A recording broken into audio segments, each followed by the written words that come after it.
Hi எல்லாருக்கும் வணக்கம். நான் தான் உங்க Sukanya. Welcome back to my channel. நம்ம சேனலை நீங்க ஃபர்ஸ்ட் டைம் பார்த்துட்டு இருக்கீங்கன்னா லைக் பண்ணி, ஷேர் பண்ணி அண்ட் சப்ஸ்கிரைப் பண்ணி மறக்காம நோட்டிஃபிகேஷனையும் ஆன் பண்ணிக்கோங்க. வாங்க நம்ம லேட் பண்ணாம வீடியோக்குள்ள போலாம். சாலிட் ஃபுட்ஸ் கொடுக்கணும்னு முடிவு பண்ணியாச்சு. ஆனா என்ன கொடுக்கணும்னு தெரியல, எத்தனை மணிக்கு கொடுக்கணும்னு தெரியல, எவ்வளவு குவான்டிட்டியில கொடுக்கணும்னு தெரியல அப்படின்றவங்களா இருந்தீங்கன்னா கண்டிப்பா இந்த வீடியோ ஸ்கிப் பண்ணாம பாருங்க. உங்களுக்கான எல்லா டவுட்ஸும் இந்த வீடியோல கிளாரிஃபை ஆயிடும். சாலிட் ஃபுட் 6 மந்த்ல ஸ்டார்ட் பண்றது அட்வைசபிள். பட் சில மம்மிஸ் வந்து 5 மந்த்ஸ்லயே ஸ்டார்ட் பண்ணிருவீங்க. ஸோ எப்படி ஸ்டார்ட் பண்ணாலும் என்ன கொடுக்கணும்னு தெரிஞ்சுட்டு நீங்க ஸ்டார்ட் பண்ணணும். ஸோ இந்த வீடியோல ஃபர்ஸ்ட் நம்ம பார்க்க போறது ஆப்பிள் தான். பேபியோட சாலிட் ஃபுட்ஸ்ல வந்து ஆப்பிள் ஒரு மேஜர் ரோலா இருக்கும். பாப்பா என்னதான் சாலிட் ஸ்டார்ட் பண்ணிட்டாலும் அவங்க வந்து எய்தர் பிரஸ்ட் மில்கோ இல்ல ஃபார்முலா மில்கோ வந்து எடுத்துட்டு தான் இருப்பாங்க. ஸோ அந்த மாதிரி வீனிங் பீரியட்ல வந்து ஆப்பிள் வந்து ஒரு பெஸ்ட் ஃபுட்டா இருக்கும், ஈஸி டைஜஷன் ஆகுறதுக்கும். சாலிட் ஃபுட் ஸ்டார்ட் பண்ண உடனே சில பேபிஸ்க்கு கான்ஸ்டிபேஷன் இஷ்யூஸ் வரலாம். பிகாஸ் அது வரைக்கும் மோஷன் அவங்க கரெக்டா போயிட்டு இருப்பாங்க. ஒன்ஸ் சாலிட் ஸ்டார்ட் பண்ண உடனே 1 டே ஒன்ஸ் இல்லனா 2 டே ஒன்ஸ், சில பேபிஸ் 3 டேஸ் ஒன்ஸ் அந்த மாதிரி தான் வந்து போறாங்க அப்படின்ற மாதிரி நிறைய பேர் கமெண்ட் சொல்றீங்க. ஸோ அந்த மாதிரி இஷ்யூஸ் இருக்கு குழந்தைங்களுக்கு கண்டிப்பா வந்து ஆப்பிள் கொடுக்கும்போது ஒரு பெஸ்ட் கான்ஸ்டிபேஷன் ரிலீஃபா இருக்கும்.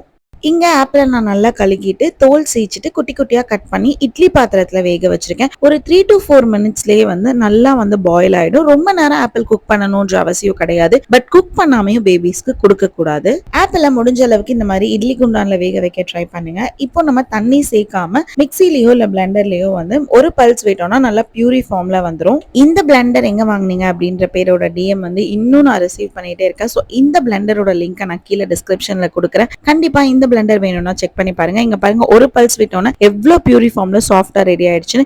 இதை இப்படியே கொடுக்கலாம்னு கொடுக்கலாம். அப்படி இல்லைன்னா நான் கொஞ்சோண்டு சங்குல வந்து என்னோட பிரஸ்ட் மில்கை வந்து நான் எடுத்திருக்கேன். ஸோ இதை வந்து இந்த ஆப்பிளோட சேர்த்து நம்ம ஆட் பண்ணி கொடுக்கும்போது எக்ஸ்ட்ரா கொஞ்சம் டேஸ்டா இருக்கும். பாப்பா நல்லாவும் சாப்பிடுவாங்க. நீங்க இதுக்கு பதிலாக நீங்க ஃபார்முலா மில்கை கூட நீங்க ஆட் பண்ணி கொடுத்துக்கலாம். பேபிக்கு நீங்க சாலிட் ஃபுட்ஸ் கொடுக்குற டைம் பாத்தீங்கன்னா ஃபர்ஸ்ட் கொஞ்ச நாளைக்கு ஒரு 11 o'clockல இருந்து 2 o'clockல நீங்க கொடுத்துடணும். பிகாஸ் அது பாப்பாக்கு வந்து டைஜஷன் ஆகணும். அண்ட் இந்த ஆப்பிள் ஃபியூரியும் நீங்க அந்த டைம்ல கொடுத்துருங்க. கண்டிப்பா இந்த ஃபுட்டை நீங்க 3 டேஸ் கண்டினியூஸா கொடுக்கணும். பாப்பாக்கு டைஜஷன் ஆகுதா அண்ட் பாப்பாக்கு இந்த ஃபுட் செட் ஆகுதா அப்படின்றத பார்க்கணும். நெக்ஸ்ட் ஃபுட் என்னன்னு சொல்லி பாத்தீங்க அப்படின்னா ரைஸ் அண்ட் பருப்பு ரெண்டுமே வந்து ஒரு ஸ்பூன் வந்து நல்லா வந்து கழுகிட்டு ஒரு 30 மினிட்ஸ் முன்னாடி நான் ஊற வச்சிருக்கேன். ஸோ இப்படி ஊற வச்சிட்டு இருக்கும் போதே இன்னொரு சைடு நான் என்ன பண்ணிக்கிறேன், ஒரு ஹாஃப் பொட்டேட்டோவை தோலை வந்து நான் வந்து சீச்சுக்கிறேன். பொட்டேட்டோ வந்து பாப்பாவோட வெயிட் கெயின்க்கு வந்து ரொம்பவே ஹெல்ப்ஃபுல்லா இருக்கும். சாலிட் ஃபுட் ஸ்டார்ட் பண்ணாலே கண்டிப்பா வந்து பாப்பா வந்து கொஞ்சம் வெயிட் லாஸ் ஆகுற மாதிரி தான் இருப்பாங்க. பிகாஸ் நம்ம பால் வந்து கொஞ்சம் கம்மி பண்ணிட்டு அதுக்கு ரீப்ளேஸ்மெண்டா இந்த ஃபுட்ஸ் கொடுப்போம். ஸோ சில நாளுக்கு அப்படிதான் இருப்பாங்க. பட் அந்த டைம்ல ஒரு வெயிட் கெயின் ஆகுறதுக்கு பொட்டேட்டோ வந்து ரொம்பவே ஹெல்ப் பண்ணும். இப்போ இதை வந்து நான் வந்து அலசிக்கிறேன் ஒரு தண்ணியில. அதுக்கப்புறமா நல்ல தண்ணி போட்டு இதையும் ஒரு 10 மினிட்ஸ் கிட்ட நான் இந்த அரிசியோட சேர்த்து ஊற வைக்க போறேன். ஸோ பாயில் பண்ணும்போது என்ன பண்ணுவேன் அப்படின்னு சொல்லி பாத்தீங்கன்னா தண்ணி எதுவும் எக்ஸ்ட்ரா ஆட் பண்ணாம அந்த அரிசி பருப்புல இருக்க தண்ணியவே வந்து போட்டுட்டு ஒரு கொதி விடுவேன். ஸோ அரிசியும் பருப்பும் நல்லா ஒரு கொதி விட்டுரும். அதுக்கப்புறமா வந்து நம்ம வந்து உருளைக்கிழங்க சேர்த்துக்கலாம். ஸோ கொதி விடணும்ன்றதுக்காக நான் லிட் போட்டு க்ளோஸ் பண்ணிக்கிறேன். இப்போ கொதி வந்துருச்சு. இந்த டைம்ல நம்ம இந்த தண்ணியோட சேர்த்து அப்படியே உருளைக்கிழங்கு ஆட் பண்ணிட்டு அகைன் நம்ம லிட் போட்டு க்ளோஸ் பண்ணிட்டோம் அப்படின்னா ஒரு 10 மினிட்ஸ்ல வந்து சூப்பரா நல்ல சாஃப்டா வந்து குக் ஆயிடும்.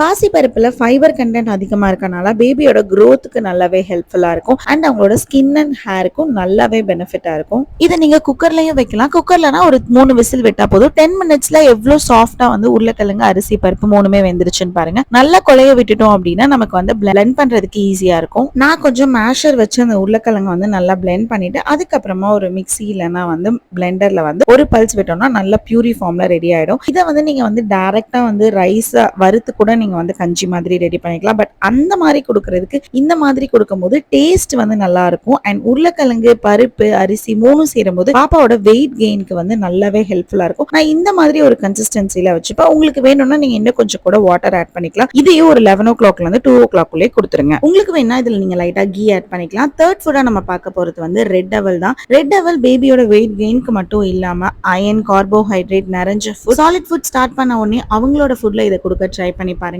நல்லா ஒரு 3 to 4 டைம்ஸ் நல்லா வாஷ் பண்ணிட்டு நல்ல தண்ணியில நான் ஒரு 15 மினிட்ஸ் சோக் பண்ணி வச்சிருக்கேன். ஸோ இதை வந்து நம்ம மிக்சியில பிளெண்டர்ல வந்து நீங்க வந்து பிளெண்ட் பண்ணிக்கலாம். கொஞ்சம் நிறைய தண்ணி போட்டு நீங்க வந்து ஊற வச்சுக்கோங்க. இப்போ இதை லைட்டா மட்டும் தண்ணி ஆட் பண்ணி நம்ம வந்து இதை வந்து அரைச்சிக்க போறோம். எக்ஸ்ட்ரா எடுத்து வச்சிருக்க தண்ணி அது அப்படியே இருக்கட்டும். இப்போ இதை பியூரி ஃபார்ம்ல ரெடி ஆனோன்னா இப்போ அந்த தண்ணியை வந்து இதுல வந்து ஆட் பண்ணி குக் பண்ணும்போது இன்னும் கொஞ்சம் எக்ஸ்ட்ரா பெனிஃபிட்ஸ் கிடைக்கும் பாப்பாக்கு. நம்ம நார்மல் தண்ணி ஆட் பண்றதை விட இந்த தண்ணி ஆட் பண்ண உடனே பல்ஜ் எதுவுமே விழாம நல்லா வந்து வந்து கிண்டிக்கணும். கிண்டி விட்டுட்டு தான் கண்டிப்பா பண்ணணும். குக் பண்ணிட்டே இருக்கும்போது தண்ணி ஆட் பண்ணி கிண்டாதீங்க. ஸோ இது என்ன கன்சிஸ்டன்சில இருக்கணும்னா, நம்ம ஒரு பால் எடுத்தோம் அப்படின்னா, அந்த பால் எவ்வளோ தண்ணியா இருக்கும். ஸோ அந்த மாதிரி இருக்கும்போது ஒரு 5 to 6 மினிட்ஸ்ல வந்து அது வந்து நல்ல கஞ்சி ஃபார்ம்ல வந்து அதுவே இதாயிடும். ஸோ இந்த அளவுக்கு தண்ணியா இருக்கணும். இதுக்கப்புறம் ஒரு ஸ்டெப் வந்து கண்டிப்பா ஆப்ஷனல் தான். கொஞ்சமா வெல்லம் இல்லைன்னா கருப்பட்டி ரெண்டுத்தையும் ஏதாவது ஒன்று ஆட் பண்ணிட்டு நல்லா வந்து லைட்டா வாட்டர் போட்டு நல்லா இதை வந்து பாயில் பண்ண போறோம். ஸோ இந்த தண்ணியை வந்து நம்ம வந்து அந்த அவலோட தண்ணியோட சேர்த்து ஊற வைக்கும் போது கொஞ்சம் டேஸ்ட் வந்து பாப்பாக்கு நல்லாயி சாப்பிடுவாங்க.